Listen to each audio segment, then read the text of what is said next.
Well. Welcome back to New York Sports WickerMedia. I'm Watsu-K99. Thank you, as always, for taking the time to watch these videos. It was a good run by the Mets, but it's over. It is absolutely over. Despite all the smoke and mirrors, despite all the heroics, all the gimmicks, all the rallies, all the thrills, ultimately, your season can only end in one of two ways.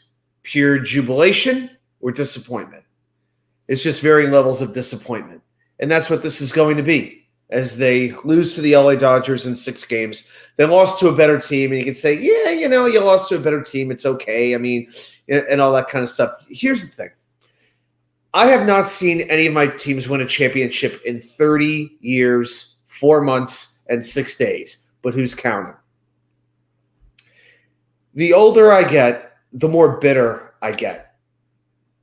I don't understand. It amazes me that I see all these other teams just to luck their way into success and championships, and all my teams, they either are completely inept, like the Jets pretty much are, or like the Knicks were for 20 years, or like the Rangers because they never quite get there.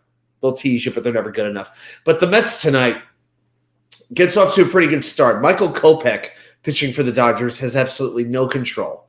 Walk, wild pitch, grounder advances Lindor to third, an infield single by Alonso. Mets get out of the top of the first, leading 1-0. I'm like, okay, great, early run. Seanmanaea, the great Seanmanaea, the alleged tribal chief. In this game, he was more a tribal chief on the level of Solo Sikoa, not Roman Reigns. Leadoff single by Ohtani. Bet strikes out. Teoscar Hernandez with a single off the wall. It's amazing he only got to first. His first and third, 1 out for Tommy Edman. That freaking son of a bitch. Maybe my new least favorite player in baseball. Tommy Edman, go F yourself. And Max Muncy. Edman with a double in the left field. Just like that, the Mets are down 2-1. After Muncy flies out, Teoscar Hernandez walks. Pages pops out. Great catch by Alonso in foul territory. But even at the end of the bottom of the first, the Mets are only down 1. I said, that's it. It's over. Because Seanmanaea needed to give the Mets like 6+ innings in this game with a taxed bullpen and a very ineffective bullpen. It took 34 stressful pitches to get through the first inning. And I'm like, if the Mets are going to win this game, they need 8, 9, 10 runs. And my heart just sank. Even with a 1-run deficit, I'm like, Kodai Senga is going to have to come in at some point. Tyler McGill is going to have to come in at some point. My optimism was just very, very low. And then fast forward to the third inning, Alonso with an infield single, and in comes Anthony Banda, the Met legend. Yeah, I'm sure the Mets will have a day to honor his ass too. He walks Jesse Winker, so you have first and second. Marte pops up, and Marte's had a very good postseason. I don't want to take anything away from him. But he pops up on the outfield fly roll. 3-2 count to Tyrone Taylor, and Banda hits him in the foot. The bases are loaded, and right here is where you knew. Jeff McNeil comes up, and this was a spot where Carlos Mendoza, he's shown the knack for being aggressive with substitutions. This was a spot to consider pinch hitting Jose Iglesias.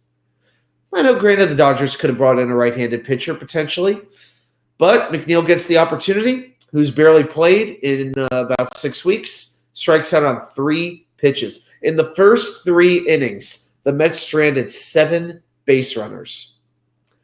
And you're not going to get too many chances. We knew the Dodgers are going to score their share of runs. You cannot avoid that. So when you have these opportunities, you must take advantage of them. Next thing you know, Edman, asshole, hits a home run. Will Smith hits a home run.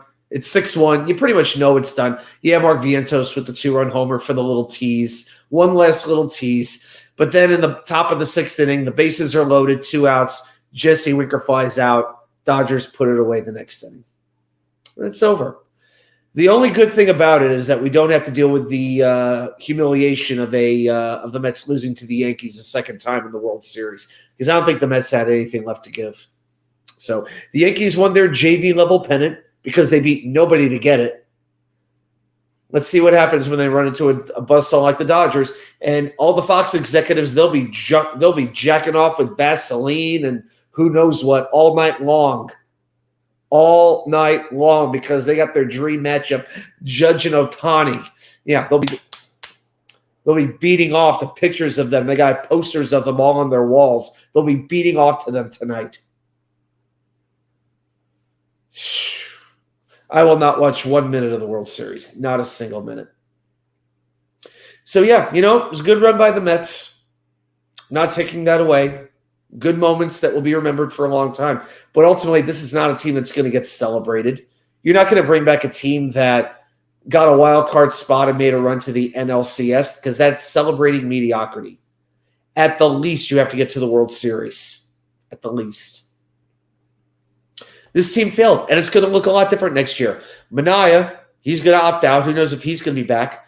Most of the starting rotation is going to go. The bullpen, likely, several pitchers in this bullpen are going to be gone as well, though that could use quite a bit of changing.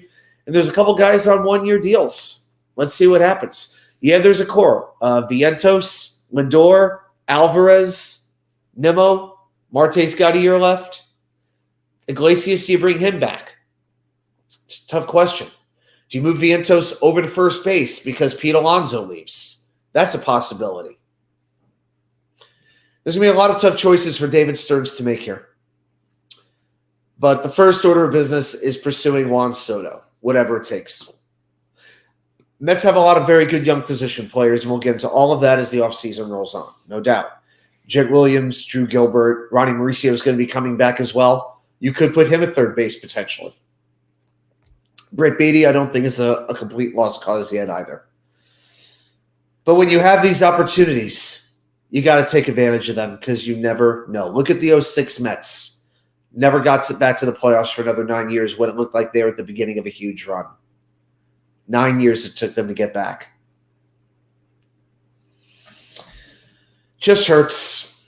It really freaking hurts. And it's the same treadmill I've been running on for 30 years, and I can't get off. I wish I could. I can't, and I won't. I root for 4 teams which have broken my heart, and it's just, I don't know if it's ever going to stop. You guys want me to come out here, yell and scream? I can't anymore. I can't right now. Just hurt. Just hurt. And on to the Jets. Yeah, as I'm recording, the game's not officially over yet, but why should I believe? Why should I believe in that team? Why? Bring in all the talent they want. Results don't ever change with the Jets. Just doesn't. I'm going to get into that a whole lot more on Wednesday night for the live show. We'll talk a lot more Jets at that point. It's like this team just disgusts me too much to even talk about them in full form right now. It's just, yeah, see what happens. But Mets season, thanks for a nice little run, nice cute run. But at the end of the day, it's just it wasn't enough. Thanks, everybody, for joining me. Have a great rest of your day. See you right back here. More content. You know where. Wicker Chair.